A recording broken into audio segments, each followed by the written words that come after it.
Entreprise missionnaire, aide missionnaire internationale, networking apostolique, leadership du Nouveau Testament, série d'enseignements et endoctrinement. Partie 4. Ce que nous allons examiner aujourd'hui est quelque chose que je ne pense pas avoir jamais entendu auparavant au cours de toutes les années où j'ai été sauvé, qui a à voir avec le trône de jugement de Christ pour les croyants. J'ai entendu un petit peu, mais pas assez. Même si cet enseignant est enseigné dans un contexte avec les leaders, aujourd'hui, c'est dans le contexte des leaders, des encadreurs, c'est pour tous les croyants, de tout âge, de tous les croyants.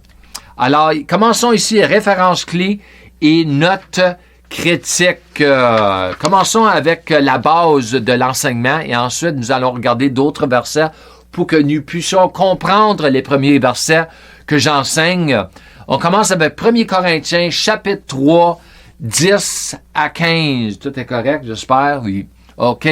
Selon la grâce de Dieu qui m'a été accordée comme un habile architecte et maître d'œuvre, j'ai posé la fondation et maintenant un autre construit dessus. Mais que chacun fasse attention et à la manière dont il construit dessus la fondation. Alors, ma remarque ici, premièrement, c'est « fasse attention ». Le mot « fasse attention » est, une fois de plus, un avertissement revenant à ce que nous avons déjà vu dans notre enseignement précédent sur Actes 20, 28 à 32, qui avait été écrit aussi par Paul. Mais Paul avait dit cela, mais c'est écrit par Luc. Mais alors Paul, mais c'est pas un Paul, la Bible, surtout le Nouveau Testament, c'est plein d'avertissements, mais aussi l'Ancien Testament. 11. Car personne ne peut poser d'autre fondement que celui qui est déjà posé, qui est Jésus-Christ.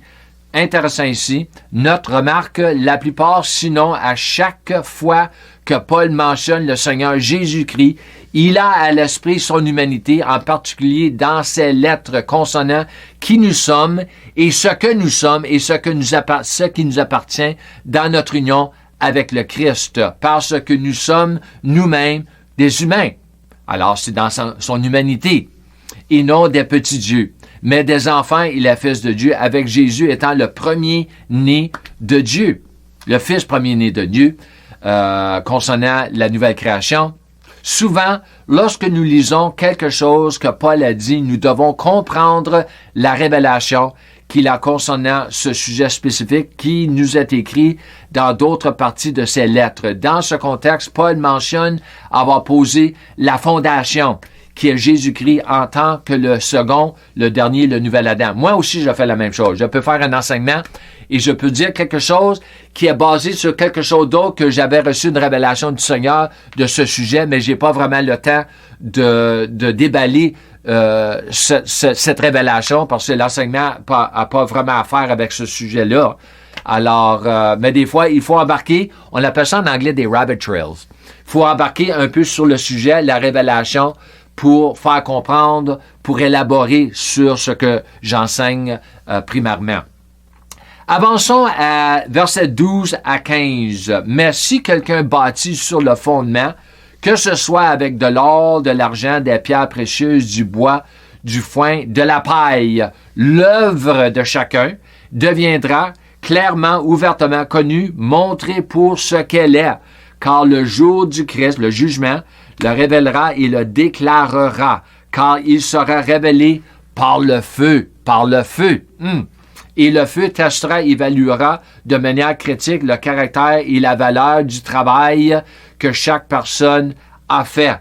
14. Si le travail qu'une personne a construit ou bâti sur cette fondation, quel que ce soit le produit de ses efforts suivis à cette épreuve, il obtiendra sa récompense. Amen. Mais, si l'œuvre de quelqu'un est brûlée sous l'épreuve, il subira la perte de tout cela, perdant sa récompense. Oh non!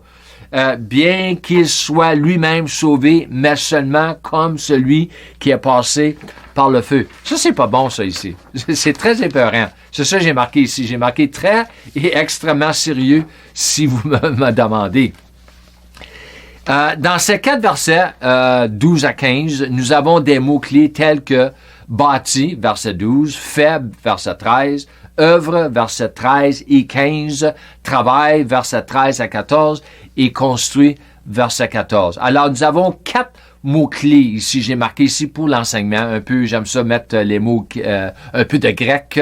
Alors, nous avons, premièrement, Strong's Number 2026. Ça a l'idée de s'appuyer sur. Ensuite, nous avons 2041. Nous avons le mot travail. 28, 72, se fatiguer à l'œuvre. Et 28, 73, nous avons le mot labeur, laborieux. OK? Alors, quand j'ai commencé à rassembler cet enseignement, je ne savais pas trop où j'allais ni dans quelle direction. Et c'est l'une des raisons pour lesquelles je préférais prendre quelques jours supplémentaires ou plus pour entrer davantage dans la prière afin de pouvoir obtenir sa direction concernant une certaine partie de sa parole. Et c'est à ce moment-là que les choses commencent à s'ouvrir encore plus à moi, apportant de la clarté, me faisant voir quelque chose que je n'avais peut-être jamais vu auparavant, ou me rappelant quelque chose que j'avais déjà connu.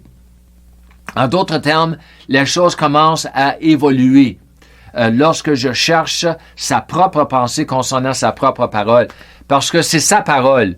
Alors, lui, il a l'interprétation de sa parole et lui veut enseigner sa parole comme il le veut à travers de nous. À l'origine, l'humanité a été créée par Dieu pour construire ou pour faire des choses sur la terre. Que nous soyons sauvés ou non, cela n'a pas changé du tout. Nous aimons tous, sans exception, construire des choses, faire des choses, inventer des choses, accomplir des choses. Pourtant, tôt ou tard, un jour viendra pour chacun de nous, sauvés ou non, pour rendre compte à Dieu des choses que nous avons faites, que nous avons construites, que nous avons accomplies, inventées. Yeah. Très sérieux, en effet. Je tremble à cette pensée, même pas tant pour moi-même, mais pour les milliards de personnes dans le monde entier qui ont leurs œuvres. C'est pas des bonnes œuvres, c'est pas des œuvres qui sont ordonnées par Dieu, approuvées par Dieu. Alors, regardons ici les références clés des versets qui vont nous faire comprendre ce que Paul avait dit dans 1 Corinthiens 3, 10 à 15. Nous devons toujours commencer par le commencement. Hein? Ça fait du sens. De tous les commencements qui se trouvent dans le récit de la Genèse, en particulier avec les premiers chapitres. Surtout premier chapitre 1 à 3, mais nous allons regarder juste 2 sections. Genèse 1, 26 à 28. Alors Dieu dit, faisons l'homme à notre image selon notre semblance, qu'il domine sur la poisson de la mer, sur les oiseaux du ciel et sur les bétails, sur toute la terre et sur tous les reptiles qui rampent sur la terre. Ça, c'est de l'ouvrage. Ainsi, Dieu créa l'homme à son image, à l'image de Dieu. Il l'a créé, mâle et femelle, il les a créés. On peut dire que Dieu a créé l'homme pour travailler. Vraiment, c'est vrai. Travailler les œuvres de Dieu. Alors Dieu les bénit et Dieu leur dit, soyez féconds et multipliez, remplissez la terre et soumettez-la, dominez sur les poissons de la mer, sur les oiseaux du ciel et sur tout être vivant qui se meut sur la terre. Avançons ici. Dieu a donné à Adam, à l'humanité, des travaux à faire, des choses à accomplir. Dieu a donné à l'humanité des œuvres à accomplir. Tout cela était avant la chute de l'homme et non après. Mais tout a changé et je veux dire tout après la chute de l'homme. Alors c'est ça que nous allons voir un peu aujourd'hui. Genèse 3, 17 à 19. Puis il dit à Adam, Dieu a dit à Adam, après la chute, à cause de la chute, après la chute, parce que tu as écouté la voix de ta femme, et que tu as mangé de l'arbre dont je t'avais commandé en disant, tu n'en mangeras pas. Maudit est le sol à cause de toi. En labeur, tu en mangeras tous les jours de ta vie. Elle vous fera pousser des épines et des chardons et vous mangerez l'herbe des champs. À la sueur de ton visage, tu mangeras du pain jusqu'à ce que tu retournes au sol, car c'est de là que tu as été pris. Car tu es poussière et tu retourneras à la poussière. Voyez-vous le changement qui a eu lieu d'avant la chute et après la chute. Grande différence, jour et nuit. Dieu avait donné à Adam des œuvres et des travaux spécifiques pour lui ou nous à accomplir et à faire sur la terre, et ces œuvres n'ont jamais changé parce que Dieu n'a jamais changé. Ah, mais depuis que l'homme a changé pour le pire, ses travaux ont changé pour le pire. La plupart des œuvres qui ont été faites et qui sont faites sur la terre aujourd'hui sont faites selon l'homme charnel et l'homme déchu. Et selon Dieu, ces œuvres ne sont pas approuvées par Dieu.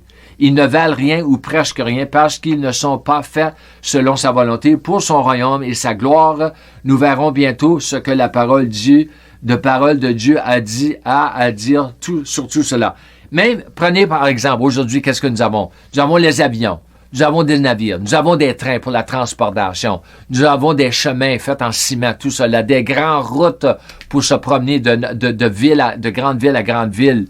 Nous avons des ponts, des gros ponts, des tunnels, toutes ces choses-là, des bâtiments. C'est toutes des choses qu'on a besoin, vraiment.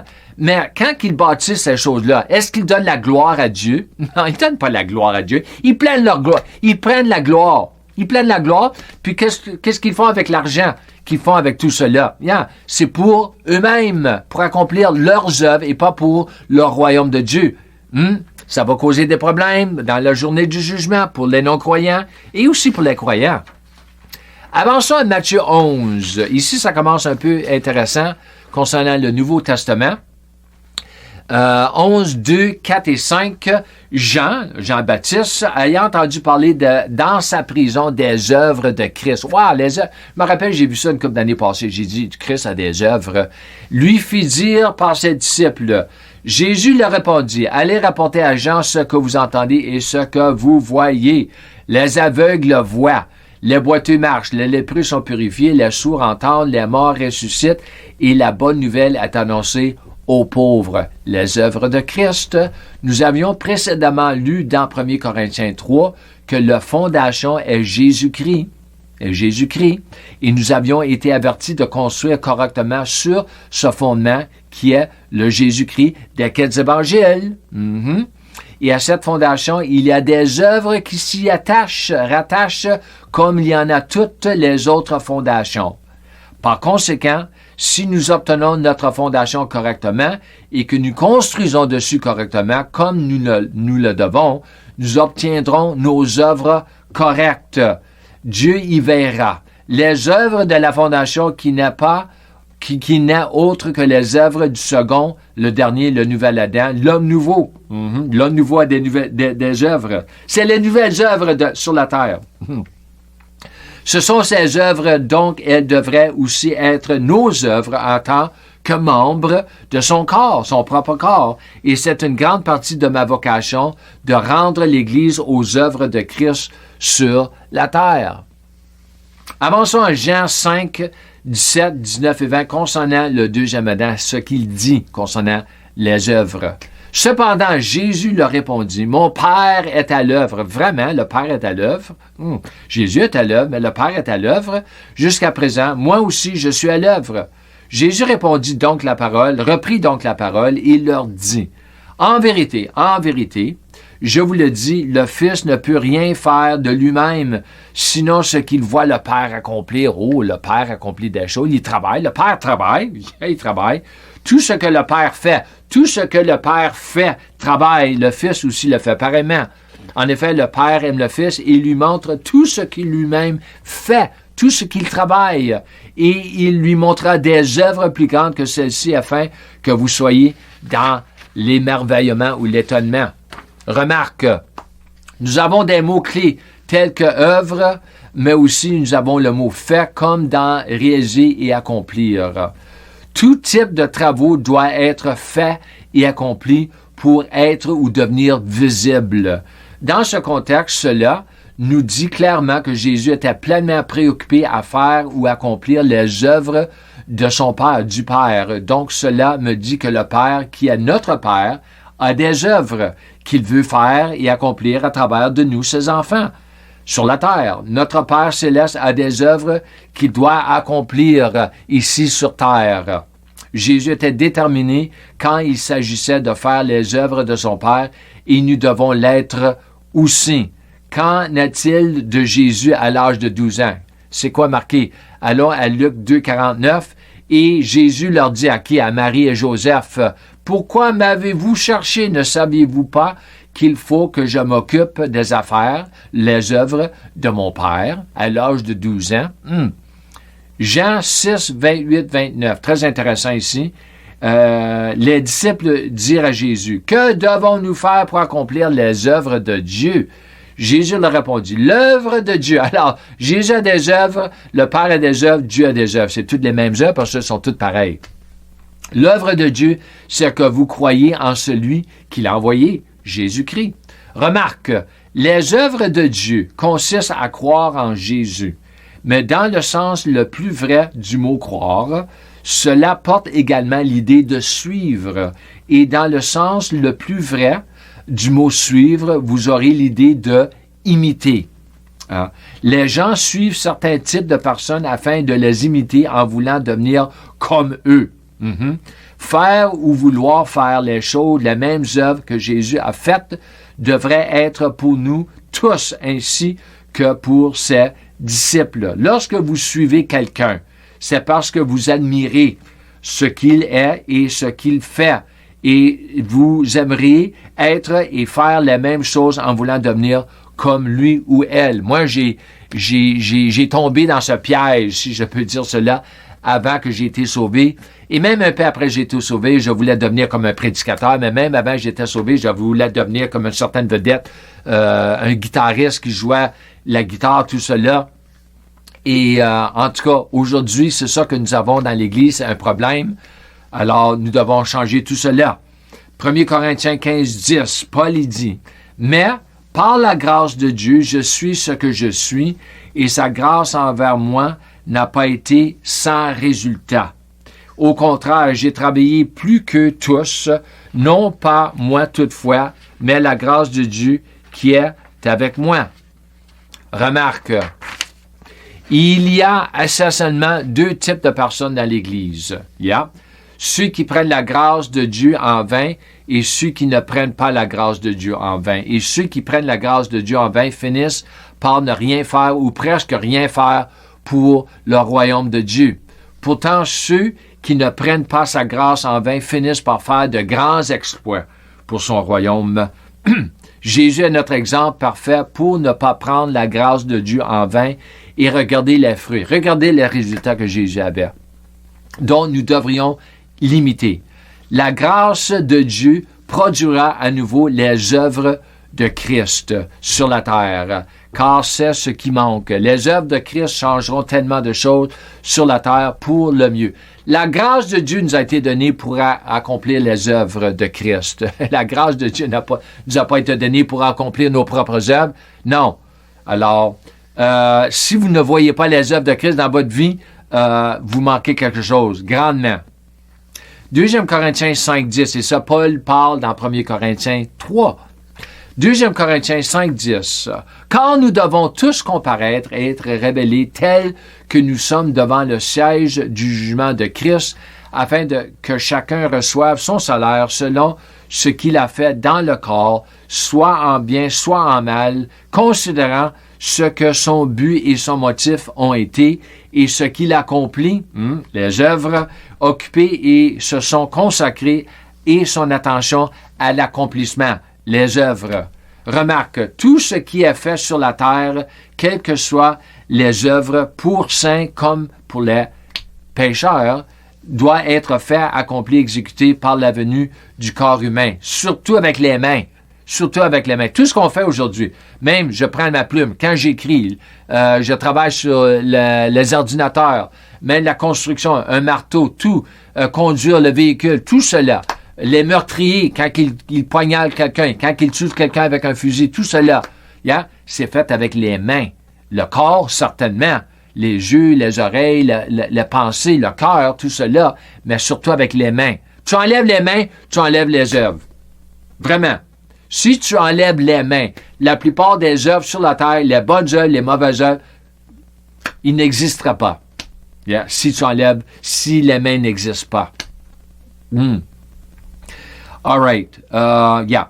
Alors, avançons à Éphésiens 2:10. Car nous sommes son ouvrage, nous sommes son œuvre, ayant été créé en Jésus-Christ pour de bonnes œuvres, yeah, que Dieu, pas des méchantes œuvres, des bonnes œuvres, que Dieu a préparées d'avance afin que nous les pratiquions. Remarque, quand j'ai découvert ce verset il y a quelques années, j'ai perdu tout désir et intérêt de faire mes propres œuvres, mais de découvrir ce que Dieu avait en vue pour que je fasse.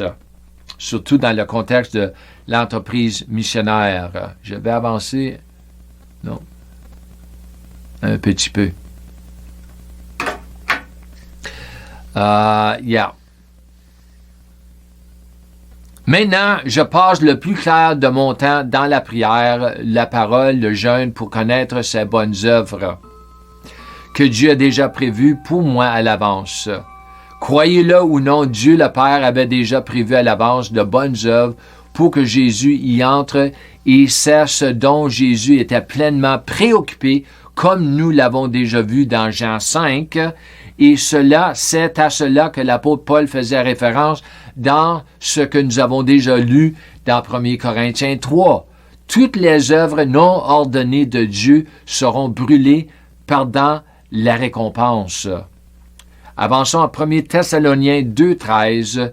Et nous aussi rendons constamment grâce à Dieu de ce que, lorsque vous avez reçu de nous le message, la parole de Dieu que vous avez entendu, vous l'avez accueilli non comme une parole d'homme, mais comme c'est-à-dire la parole de Dieu, qui est effectivement à l'œuvre en vous, qui croyez, exercez sa puissance surhumaine en ceux qui adhèrent, lui font confiance. Remarque, Dieu le Verbe s'est fait chair, Jean 1,14. Et c'est toujours la volonté parfaite de Dieu que la parole de Dieu devienne chair sur la terre. Dieu veut manifester sa parole. Sa parole, c'est sa volonté. Sa volonté, c'est sa parole. Non seulement en nous, mais à travers de nous en tant que ses fils. Mais cela n'aura jamais lieu tant que nous n'aurons pas la parole de Dieu comme une graine plantée à l'intérieur de nous, ce que sont les paraboles du semeur. Matthieu 13, Marc 4, Luc 8 et aussi dans Jean 15, un titre de parabole du semeur, qui est la clé pour construire la foi de Dieu, qui est ce qui met Dieu au travail. Si vous voulez expérimenter efficacement la parole de Dieu à l'œuvre en vous et à travers de vous, vous devrez croire, surtout selon Marc 11, 23. En dehors de la foi, vous ne verrez jamais Dieu travailler dans votre vie ou votre ministère. Hébreux 4.3. Car nous qui avons cru, nous entrons dans ce repos, comme il l'a dit, j'ai juré dans ma colère, ils n'entreront pas dans mon repos, bien que les œuvres aient été achevées dès la fondation du monde. Remarque, ce verset me rappelle d'Éphésiens 2.10, les œuvres préparées d'avance que nous avons lues à cause de le mot ici dans Hébreux 4.3, les œuvres ont été achevées dès la fondation. En d'autres termes, Dieu est toujours en avance sur nous ou en avance sur le jeu.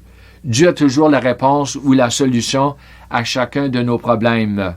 Par conséquent, à bien des égards, je n'ai aucune raison de planifier quoi que ce soit à l'avance, sauf pour rechercher sa volonté, comme ce serait le cas entre un père, une mère et leurs jeunes enfants, combien plus avec Dieu.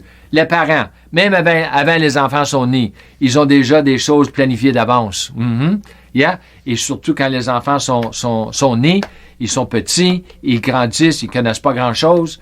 Alors, les parents ont déjà des choses planifiées pour leur journée, pour la semaine, tout cela.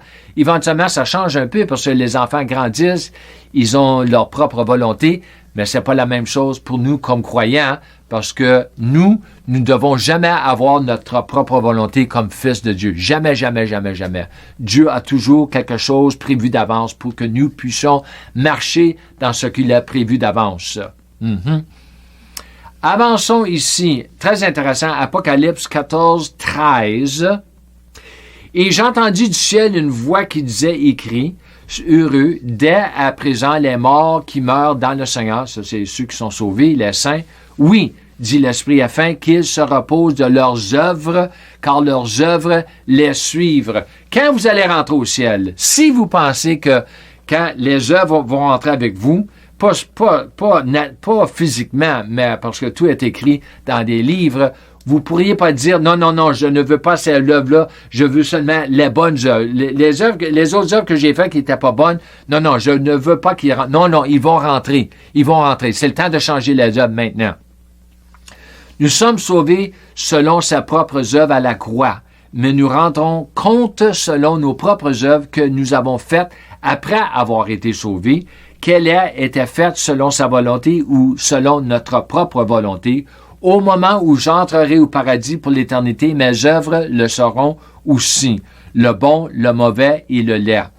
Donc, je veux m'assurer pendant que je suis ici bas sur la terre que je me débarrasse du mauvais et du laid, autant que possible, et c'est à cela que l'apôtre Paul faisait référence dans 1 Corinthiens 3, 13 à 15.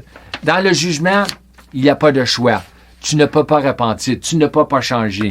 Tout va être comme c'était quand tu rentres au ciel. C'est le temps de changer ici sur la terre. J'ai vu beaucoup d'œuvres se faire dans l'Église au fil des années et la plupart d'entre eux sont faits selon le vieil homme et non selon le nouvel homme.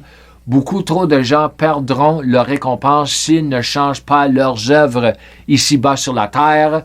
C'est le moment de voir nos propres œuvres comme Dieu les voit et de faire les ajustements qu'il juge bons et de ne pas attendre d'arriver au ciel. Ça va être trop tard. Je n'ai aucune envie de perdre des récompenses une fois que j'arriverai au ciel parce que nous serons connus à travers l'éternité par nos œuvres, nos récompenses ou nos œuvres brûlées, nos pertes de récompenses.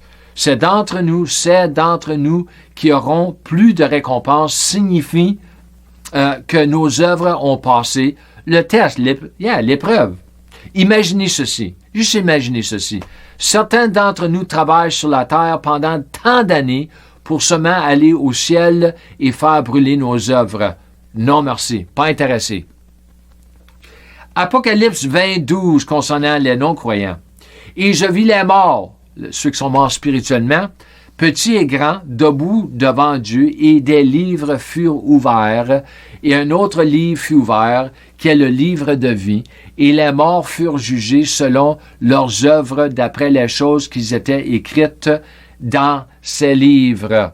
Les œuvres des païens seront également jugées, même leurs soi-disant bonnes œuvres. Même les païens, des fois, ils font des bonnes œuvres, mais c'est pas les bonnes œuvres d'après Dieu. Même chaque chose, les choses faites sont secrètes, seront écrites dans des livres réservés pour ce jour. J'aurais dû appeler cet enseignement l'histoire des œuvres. Vraiment, c'est une bonne fondation pour vraiment élaborer sur tout cela, éventuellement. Alors ici, j'ai des commentaires clés pour finir l'enseignement. Nous sommes sauvés selon ses propres œuvres, à la croix les œuvres de Jésus, mais nous rendrons compte selon nos propres œuvres que nous avons faites après avoir été sauvés, qu'elles aient été faites selon sa volonté ou selon notre propre volonté. Revenons à ce qui a été dit à propos de cela dans 1 Corinthiens 3. Dieu nous a sauvés afin d'accomplir sa volonté et ses œuvres, parce que nous avons été créés pour accomplir sa volonté, ses œuvres, en nous et à travers de nous. Dieu ne nous a pas sauvés pour que nous puissions continuer à faire nos propres œuvres mortes. Et Dieu ne nous avait jamais créés pour que nous puissions faire nos œuvres. Non, il nous avait créés dans son image pour accomplir ses œuvres. Une fois que nous sommes nés de Dieu, nous appartenons à Dieu et non à nous-mêmes ou à quelqu'un d'autre. Nous sommes maintenant le corps du Christ, le temple de Dieu ici sur la terre. Dieu seul a la capacité de travailler et d'accomplir ses propres œuvres, mais il a besoin de notre coopération à travers notre foi. La foi met Dieu à l'œuvre pour accomplir ses propres œuvres. Chaque fois que Dieu a pu faire un miracle dans l'Ancien Testament, ainsi que le Nouveau Testament, il était fondé sur la foi de quelqu'un. Il suffit de lire les 4 évangiles, ainsi que l'Épître aux Hébreux, en particulier le chapitre 11, The Great Faith Chapter. Mais même dans les Épîtres, pas les Épîtres, dans les évangiles, combien de fois que Jésus a dit, selon ta foi, que ce soit pour toi. Ils ont été guéris selon leur foi, tout cela. Les œuvres basées sur la création originale sont très différentes par rapport aux œuvres basées sur la nouvelle création, à cause de la chute de l'homme. Donc, les œuvres de la nouvelle création sont essentiellement appelées les œuvres de rédemption ou les œuvres rédemptrices. Nous avons la Grande Commission, prêcher l'Évangile, faire des disciples, l'œuvre missionnaire, les œuvres missionnaires, guérir les malades, ressusciter les morts, chasser les démons, etc. Ça, c'est les œuvres que Dieu veut accomplir aujourd'hui. Tout ce que j'enseigne est basé sur la parole de Dieu et son plein conseil, justement divisé, mais aussi sur l'entreprise missionnaire et la nécessité de réformer l'Église, défendre la foi, de ramener l'Église à la parole et de ramener la parole à l'Église. Et faisant cela, l'Église retournera à Jésus sa tête, puisque Jésus est la parole. Le corps du Christ doit retourner à la parole, à la tête. Yeah. La tête et le corps ont été séparés. Vraiment. Ils ont été séparés. Yeah. Dieu veut manifester et afficher sa parole comme il a pu faire avec Jésus, mais nous devons être remplis de sa parole et en être pleinement convaincus en la semant, la méditant, la confessant, la déclarant jour et nuit, afin que nous puissions avoir une moisson de sa parole. Alors, comme je vous remercie toujours et je vous encourage de marcher dans la plénitude de la grâce et de la foi de Dieu, shalom et amen.